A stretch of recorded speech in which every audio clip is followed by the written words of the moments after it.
Originally, this was supposed to be a single episode. However, after we talked and talked and talked, I realized it would be better to break this up into 5 episodes. So get ready for this 5 episode special as we break down the first 6 months of 2020.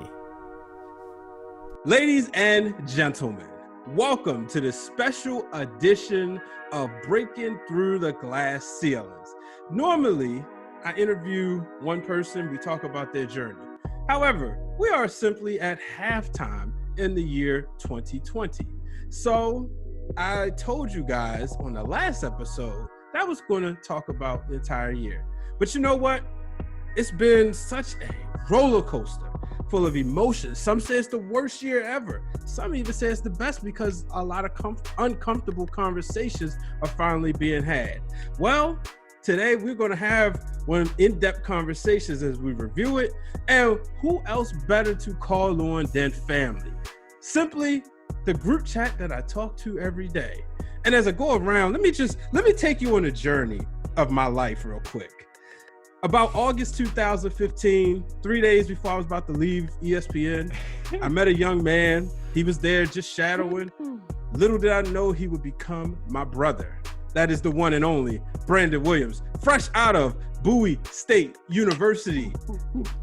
But then, a couple months later, I was joined Fox 1340. Shout out to Glenn Thomas. And I was at my first game where the late, great Kobe Bryant had his final game as a Laker in DC. And there I met my good sister, the one and only Miss Kelsey Nicole Nelson. Later on, she would join the team. It was that next time when we actually saw each other at the Redskins game when the Dallas Cowboys defeated the Washington Redskins in DC because Deshaun Jackson didn't know how to stop running, where Glenn and I decided, let's expand the team. So, Brandon was already writing. Kelsey was on a list of people I was going to recruit. She didn't know it yet. But when we put out an ad, a good friend of ours by the name of Michael Lau Jr. made a reference. And he made one of the greatest references. And I didn't even know him like that at the time. We were social media friends. But he introduced me to the one and only Miss Ashley Baker, who came on as a social media specialist, and she would go on to do great things, eventually becoming my assistant social media manager. And then she would become the social media manager before hosting About Nothing But Sports. So then we move on and we go down to New Orleans for the National Association of Black Journalists.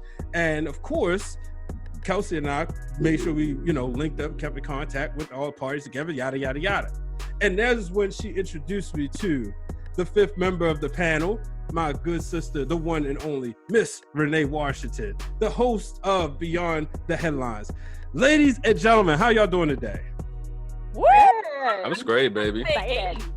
I worked on that all day. I had that in my mind. Had his sermon notes ready. No notes. I just knew. I said, I do these panels, and a lot of times I say, you introduce yourself. I said, no, I'm going to take them on a journey. Sorry, people. Normally it would be ladies first, but I had to tell the story properly. That's the only reason why it wasn't. And speaking of ladies, let's get right into it.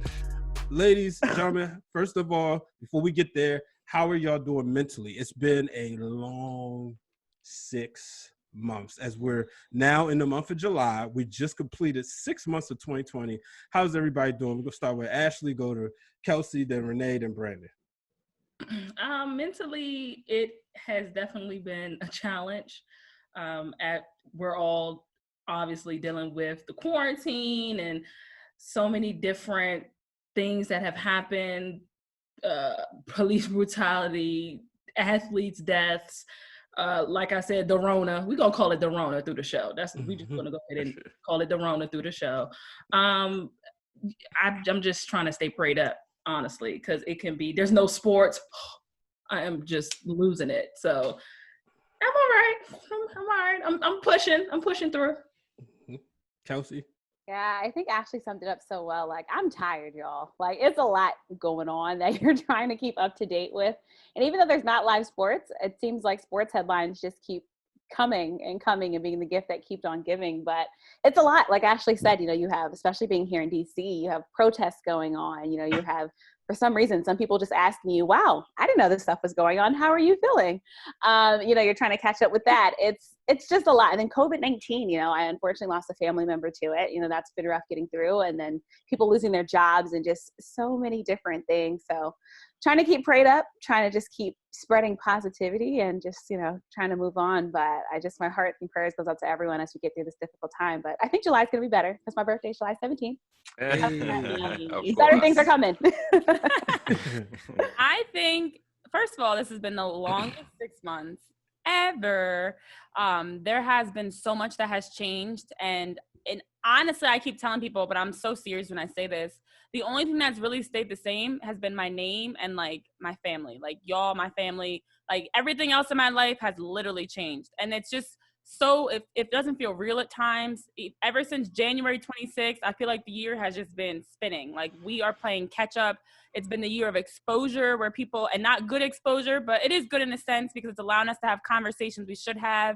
It's been a year of a lot of change, a year of a lot of uncertainty, and honestly, also a year of a lot of growth. And I know for all of us in this call, we can all definitely attest to the fact that we've grown in our careers and in so many aspects of our lives. So it's just overwhelming is a great word to use. It's just a lot at once, but we're getting through it. And honestly, I feel like the next half of the year is going to be the best half of the year.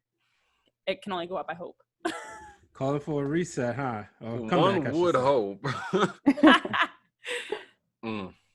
Brandon? Man, I 2020 is went from being business as usual to everything changed within the snap of an eye. I was fresh off of CIs in February, and then a month later, Rona hits, and now I got to finish the last semester of my college career at home. Fine, cool, but like everything has been for the last few months, it's been an adjustment. I finished, thank God, and constantly learning new things, trying to keep up with everything that's going on, from the Black Lives Matter protests to fighting for the cause, making sure that we're getting our voices heard, not just in the streets, but also in our jobs, neighborhoods, on Capitol Hill, because everything right now is getting turned around to a political perspective. It's like, okay, what's political, what's real, what's just life? And it's really hard for people to kind of juggle all that too. So it can be very taxing, but you have your good days and your bad days, and you have to definitely give yourself a break from everything that's going on around you, because we try to stay plugged in so much as journalists and broadcasters. We want to make sure that we don't miss anything, but at the same time, we be making sure that we take care of ourselves too. So I'm holding on to hope that 2020 will finish off on a better note, but as of right now, it don't look like I'm gonna be having any football in the fall. So I'm feeling the way about that. Probably won't have no football in the fall. Personally, I don't think baseball season is going to finish. I know it's only scheduled for 60 games, and I honestly don't think the NBA is going to finish either. I know it might sound like a Debbie Downer, but that's just my opinion. I said, so for people listening, this is how we're going to do this. We're going to move backwards. We're going to start with June and just go back, and we're going to talk about any and everything. I'm going to start off with people being exposed. Recently, a few of our sisters from the National Association of Black Journalists, or just Black women in general who are journalists, recently revealed about a hashtag called Surviving BSO, in which they were harassed by their former manager. I read these tweets on a late Saturday night as I was sitting there. I was playing a video game, and I said, all right, I'm done with the game. Let me see what I missed. And I kid you not, I posted a GIF of the man when he comes to the house with the pizza and the whole house is on fire. That was my reaction to Twitter. I was disgusted. Anybody who knows me knows that I don't play that mess. I don't like hearing about women being sexually harassed. And as you can see, I have 3 sisters right here that if something happened to them, we're going to have some problems. And anybody jump in, first reactions when you saw that? Well, I know for me, I didn't see it that night. I actually woke up. Yeah, you was asleep when I sent it in the group I chat. I was Good, you were asleep. I think Renee and I was the only one woke. Yeah. And Yeah. Kelsey was not on her nap. She was still in her nap. I was in the bed already, so The woman sleeps like at night, like Look, not y'all, I have a crazy schedule. I don't. You nap when you should be asleep. right for the night, like right. But I woke up to it the next morning, and I was just blown away. We all have connections, and obviously we all have individuals in our network that have worked with BSO, and I have somebody that's really close that I talk to on a regular. I'm not going to say her name because I don't know how comfortable she is with that. But I kind of already had some info from her in regards to like how he rolled, and to see it like blow up, I was already disgusted, but to just see so many women coming forward, and I'm seeing on Twitter that there are women still coming forward, like telling other women their story about him. It's just absolutely disgusting, and it's unfortunate, and we need change in that area because it's just not cool. I think the biggest thing is, and the saddest thing about it all, is that I was not surprised. So I know, like, we've had conversations within the group, and I've had conversations with other people in the industry, and not directly around BSO, but just around the industry in general. As a woman in sports, as a woman in media, I don't think enough people really realize just how much you have to go through. And for Kelsey, Ashley, and I, we're also double minorities. We are Black women. So like, we deal with it coming and going. We're dealing with it on both sides of the issue. And there are so many times I know I've walked away from opportunities, jobs, shows, interviews, you name it, because I felt like I was being harassed, belittled, disrespected in some way. And toxic work environments, for many, they don't understand it's as simple as a comment or rubbing someone's back or saying, like, Brian, I know you and I were talking earlier in the week about things like, I don't want my colleague commenting that I look sexy. That's inappropriate. Would you tell your male colleague they look sexy? Would you say something about their legs or about the way they're dressed or anything like that? So I think when surviving BSO came out as a hashtag and I was reading everything, I was in one way at least happy that people were having the conversation, but it was awful to see that that people are dealing with this and have dealt with this. But again, I know for myself, and I tweeted this out, of course, I have literally stories for days. There are so many things from people sliding in your DMs, and it's not always just coworkers. It could just be colleagues in the industry that you're networking and connecting with, of all ages, of all backgrounds, Black, white, Spanish, you name it, doesn't matter. You deal with it from so many people that you literally find yourself in this industry at times just constantly checking your shoulder, constantly having to watch, like, is my shirt too tight? Is my skirt too tight? Is my dress too revealing? Like, should I be? It's exhausting. So the thing that made this actually for me the worst was the fact that it's already exhausting watching everything around Black Lives Matter movement as a Black person, fearing for my life, fearing for my relatives' lives. But it's also exhausting as a woman in media when you are constantly marginalized and constantly the minority, and you are seen as that. And for many people, they don't realize just how exhausting it is. So, I'm hopeful that through this, more conversation will happen, that we can start to progress forward, that women start to realize, and even men, the importance of having my allies and having mentors that you can trust, especially female mentors. And we've talked about this. There needs to be more women that are mentors. So this is hopefully just opening a can of worms of conversation that needs to happen, that should have happened decades ago. Yeah, I think Renee touched on it so much, but exhausting is really the word. Like, having to wake up from a nap to this was crazy. It wasn't surprising, and it's sad because, as Renee and Ashley have echoed, we all have faced this. I think I've faced this since I first got into the industry. And mind you, it's not only a thing that happens in journalism. This happens to women in so many different industries. We're always categorized based off of physical appearance, and men always think it's okay to comment on that and make us feel uncomfortable. And all the time, I always describe myself as a strong Black woman. I use the word strong, the adjective strong, because you have to be strong, because you face this. And Renee hit on it. We're a double minority. You have to face sexism. You have to face racism. And every day is a different challenge and a different struggle. And then seeing these stories, it hurt a lot, because you don't want anybody to have to feel uncomfortable or feel like their careers are in jeopardy. And then it also I thought brought us closer together, because I found myself the next day joining a group of just Black women and just all of us just talking about just different things that we face. We all just felt a type of way, and we needed somebody to talk to and somebody to lean on. And I think the only good thing about the conversation that's happening is that it's happening, because I think for so long it's been like a hush hush culture. Like, people knew dudes that did this, or even women that did this, but nobody would talk about it, right? Because it was a secret thing. You had to be told by somebody, and, oh, well, it's fine, that's just how they are. But now, no, we have this new culture now where we're calling people out. And if you just follow, sexual assault or sexual harassment in general, it's a big problem in the country. It's a big problem on college campuses. We had a whole culture before where victim blaming was the thing. Well, why did they wear that? Or, why didn't they come out sooner? Why did they wait to hide this? Why did they need others to come out? But now it's like, no, enough is enough.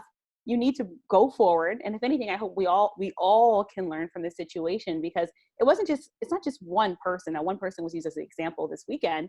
But if you also notice, if you followed those tweets, people were calling out others who they felt uncomfortable by, or other situations where they felt uncomfortable. And we have to talk on it. We, as a Black culture especially, we have to hold each other accountable.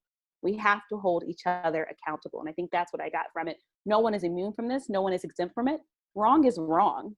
Wrong is simply wrong. And so what I saw, I think it started a conversation, but the conversation needs to happen. I don't want it to be in the 48 to 72 hour news cycle. It needs to be a conversation that goes on for as long as all of us one day get to a point where we feel comfortable and don't have to deal with these situations, and feel like we can feel like human beings and not just sex objects to males or even other female colleagues. So that's my hope and goal. It was disheartening, but I always do believe that there's light at the end of the tunnel. And I do think, as a culture, as journalists, as people, that we can hopefully move forward from this. But again, the conversation needs to continue. Yeah, Brandon, you, like myself, have been a huge ally. Talk about your reactions and things you've done to ensure that your colleagues who are women feel comfortable, and make sure they understand, like, hey, I respect you for your journalism and your work ethic, not just because you have a pretty face. I'll say, for my initial reaction was that I'm witnessing the very thing that a lot of the male mentors in my circle have told me and talked to me and warned me about.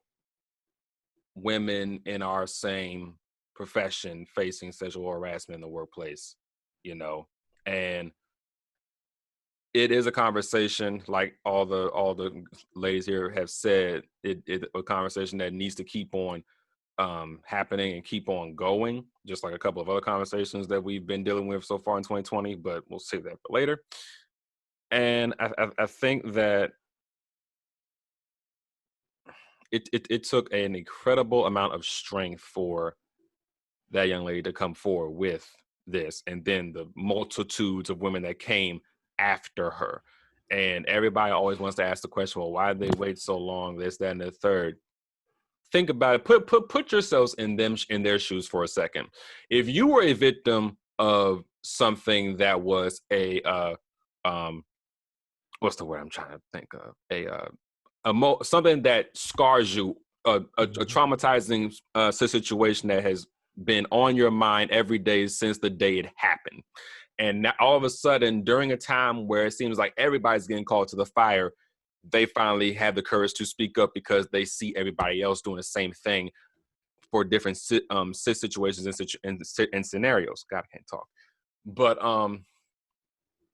it's not right for us to try to tell them when to come out, or how they should dress, or what they should be doing, or how they should be presenting themselves when they're in front of the cameras, essentially, or even behind the scenes, because the simplest rule is, why talk about anybody or touch anybody or do this and then the third towards XYZ if you don't want it being done back to you?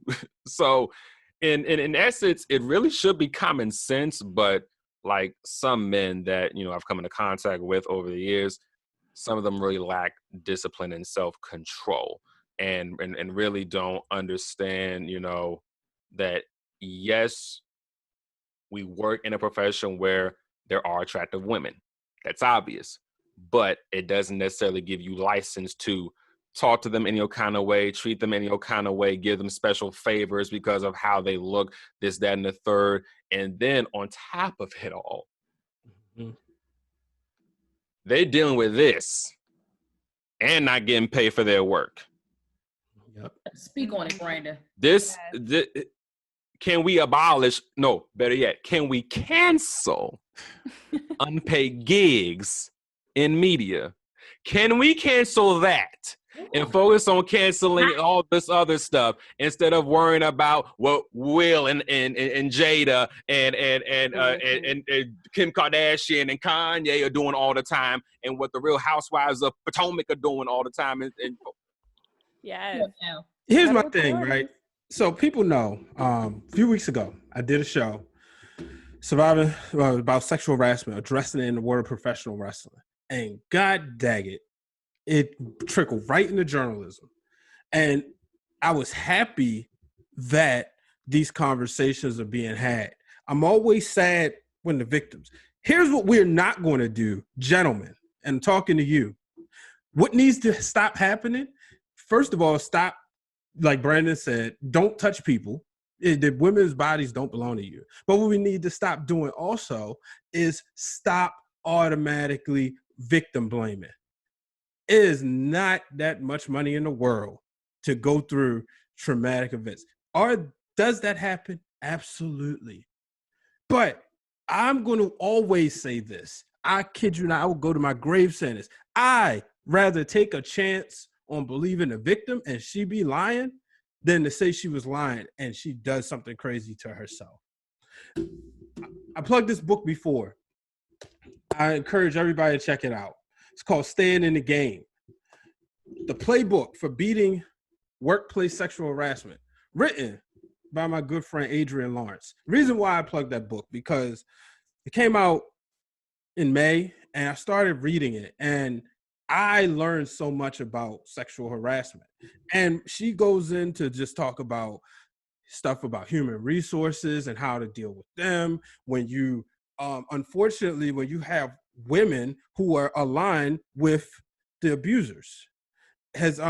Ashley and I, we talked about the show, I think it was called Newsroom. No, not Newsroom, on Apple TV. Ashley, help me out. Show. The Morning Show. Yes. It's a perfect example where, Kelsey and I used to have, we used to cover a lot of games together, right? And we're, the tag team champions, always, on the Fox screens. But I'm sitting up there doing dirt, and she just turned a blind eye to it. Okay, Brian, you do you. That's the stuff that happens. That's needed to stop.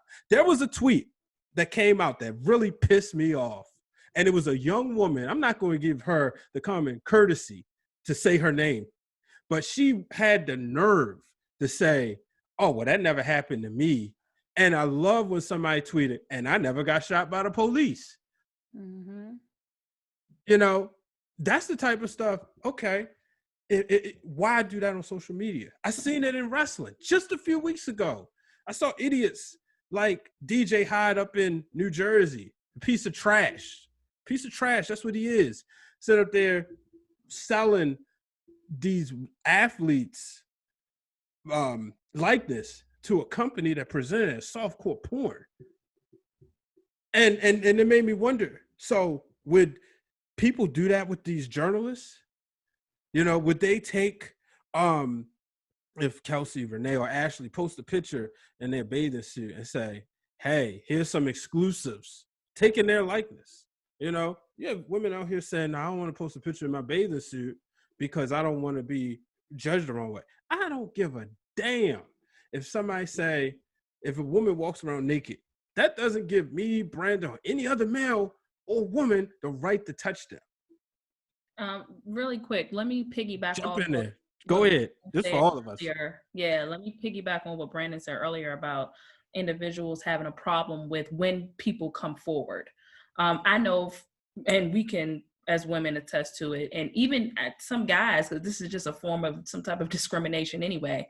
I know women in this business certainly fear the repercussions of saying something. So who knows? What if this person is my boss in the future? What if this person is at a network I may want to work at? What if this person becomes my editor at a network that I'm working at? What if I have to work with this person in some type of close proximity? Am I going to be retaliated against? Am I going to be treated like trash? Am I going to be stopped from getting a job or getting a promotion? Like, that has a lot to do with why, you know, individuals in our field, women in our field, don't come forward with that, because y'all really don't understand how tough it is. You know, the majority of men really don't understand how tough it is. As you know, Renee mentioned, we're double minorities, so we could never understand. Like, let's not even sugarcoat it. Right, we're already climbing our way up, clawing our way up through this industry, through a male-dominated industry, and I mean, to just have that fear of if I don't take them up on this dinner offer, I might not get the job at ESPN, or if I don't, you know, engage local TV station. Yeah, I might not get A, B, and C. You know what I'm saying? And guess what? Now I'm sick and tired of it. If I did engage, and maybe I want to come forward because he did go across, you know, over the line or whatever the case may be. But this is gonna stop me from. Am I gonna be the talk of the industry? I mean, as big as the industry is, it's so small. You know what I'm saying? So y'all just don't know the half, really. I think that's the biggest part that a lot of people don't realize. I know somebody commented on my post saying, well, what did you do when you were in that situation? What did you say to the person? What did you do? And they don't realize 9 times out of 10, it is a man that's in a position of power. So they're a higher up, they're a producer, they're more established in their career. And it usually is a younger female. So first of all, as we're talking about, victim shaming still unfortunately exists. People don't automatically believe you. So you have the risk of people not believing you. You have the risk of this big name. And that's why we see this in journalism, in entertainment, in movies, in all these areas where there are men of power that are abusing their power to take advantage of younger and colleagues. And it's not always just women. You know, it is also prevalent in the LGBTQ community. So how are you as a young professional, as Ashley's saying, literally clawing your way up? It's already hard enough when there are people that don't look like you. You know, 9 times out of 10, I might not get a job because I might not look like someone else, or because I played soccer instead of playing basketball or football, whatever it may be. Maybe my skin's too dark. Doesn't matter. I'm already at a disadvantage. So then on top of that, when you have these situations that happen, it really leaves you stuck between a rock and a hard place. And I know in the situations I've dealt with, in situations with people I've talked to, it's scary because you are passionate about this job and you want to be successful any way you can. And it's like, do I turn to blind? Do I act like this did not happen? Do I dismiss this comment? Do I dismiss this action because I'm scared to risk my career being affected by it? Or do I stand up out of fear that nobody's going to believe me? So victim shaming is real. Fear of stepping forward is real. Also, just the fact that, like you said, you don't really know. It's a hard balance because there are some people that are genuine. So when they say, let's go out to dinner, they really mean, let's just go out to dinner. And then there are some that really will prey on that innocence and that, you know, you assuming they're nice and take it too far. So it is very hard because you don't want to be that person that's so quick to block everyone that you're missing out on networking opportunities and great conversation, but you also don't want to put yourself in those situations where you might be at risk for something to happen. But at the end of the day, as Brian was even saying, it comes down to even what we're wearing. Like, I know there was someone that commented saying, well, to me, because my Twitter picture, God forbid I'm wearing shorts. I didn't know I'm not allowed to wear shorts. Apparently it's still the 1700s. And was saying, and I shouldn't be talking about sexual harassment in the workplace because I'm wearing shorts. So it's not professional. As a sports reporter, I'm not allowed to wear shorts in a picture. And she was trying to get off of Twitter at that time. So crazy. Brought her back in. Okay. So like I was saying. And I said, look, sis, you get off of Twitter. I got this. Because it takes stuff like that. Like, all right, I'm only one person. Branda's only one person. But we have to establish the fact that you can't say what you want to these ladies and not expect repercussions, you know, because Renee breaking news, Renee doesn't have 1 million followers. So it's not like every time she puts out a quote tweet where somebody comes at her, she's going to have a whole beehive or, you know, Renee hive coming at them. But Renee hive. It's just like that in person. Copyright it. If I'm in the office and I see somebody say something out of the way to her, And let's not just leave it at sexual harassment. Let's also take Exactly. it further. Let's take the conversation if you know something, or we're in an office setting, and then suddenly they say, all right, what's the process? And then don't look at the white man, or if there's no lack of a white man, look at the black man as opposed to looking at the black woman. They'll say, so Brian, what is the process? If I don't know it, it is my responsibility to deflect and make sure that I let them know, no, you're going to talk to her. You're going to respect her. Because that's another thing in this industry, that the women aren't respected as leaders. If I can just add on this, I think there's something important that we're missing. Mm-hmm. Also, sometimes when these things are reported, these women aren't believed, or nothing happens at the job. All right. Mm-hmm. So think about it. You have these show. females, like for me, I've wanted to do this since I was like 3. Like people call me KNN. My family used to call me that because of course Alpha CNN. I've always wanted to do news. I've always wanted to do media. Mm-hmm. I used to work at Maryland at the victim hotline. And essentially my job, we took in calls for victims who the university didn't do anything for. They were scared of their perpetrators. Remember, this culture now is starting to cancel, but you have rapists on college campus. You have rapists in the streets. If you look up your address, you can see sex offenders in your community. So we also have to remember that it's always hard to come forward too, because there is that. Just now we're kind of starting this cancel culture, but before it wasn't like that. You have women that have said, hey, this person raped me. And on the other side, this person's like, no, it was consensual, and then you have this position of power going against this normal person that's trying to make it. And I think what said was right. Like if you work so hard for this dream, you're just trying to make it, but yet people keep coming at you. Because already, as what's been said, we have to work twice as hard as Black women. I think you all have to work hard too as Black men. We're trying to make it on top of everything else, even if we have good degrees, even if we had the best training, even if we've covered some of the biggest events, still that experience isn't good enough. You need more. And then you add in the racism that we face. Mm-hmm. And yet we have to smile, because Lord don't hold us back if we Don't let us not smile. Black woman, right? So there's so much going on with that. And I think this culture is sickening, and it's been in America for far too long. And also we have this whole culture within the Black culture where you're not supposed to snitch on people. That's a whole nother conversation. And before one of the things I want people to understand, because we're gonna move on because we got a lot to talk about. But one of the things I want people to understand is it's not our job to dissect. We need to report when these things happen. Don't sit up there and try to be like, well, she probably wants some money. Play detective. Yeah. We're not built for that, because if we was, we'd be doing that film study this way. They have dozens of materials, so it's not our job to play detective. Don't sit up there and automatically think the worst of people. And here's another thing. I said this on the Wrestler Show. I don't give a darn if a woman slept with 19 out of the 20th people in the company. If that 20th person says, "Oh, I'm going to assault you," that does not mean she deserved it. Because if she says, hey, I want to do this, she has the right to do it, the same way that you would be patting Brandon or I on the back because we hit all the other girls in the house. So if a woman wants to have sex with 19 men, so be it. It is not your job to blame her, because that's the thing. Equality, man. Equality.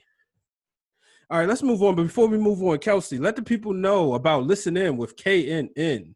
Oh man, where do I start to listen with KNN? It's a podcast and a live streaming show. Everyone can catch it every Thursday at 6 p.m. Eastern Standard Time. And 2 p.m. Eastern Standard Time, we have lots of amazing guests coming up. I'll just give a quick preview for July. We have Kirk Angle, Mayor Glenn Jacobs, former NBA players, a lot happening. Thank you to Amari Stoudemire and Ben Wallace and Rob Parker for being some of my latest guests. But essentially, it's a conversation, and we get to know each other, give you guys some of the latest and greatest sports news, and talk about difficult conversations, much like we're doing here. And then also we have the podcast audio version that people can catch every Tuesday morning that drops at noon. So super excited for everyone to check that out. We talk sports. We also talk pop culture and anything trending, and hashtag Listen In with KNN or hashtag LIWKNN to follow along with the conversation. All right. I know Renee's looking at me because I switched up the rundown. Ooh, that's a no. I was like, you know what? I didn't even know you were coming to me first. I was like, whatever. Yeah, my bad.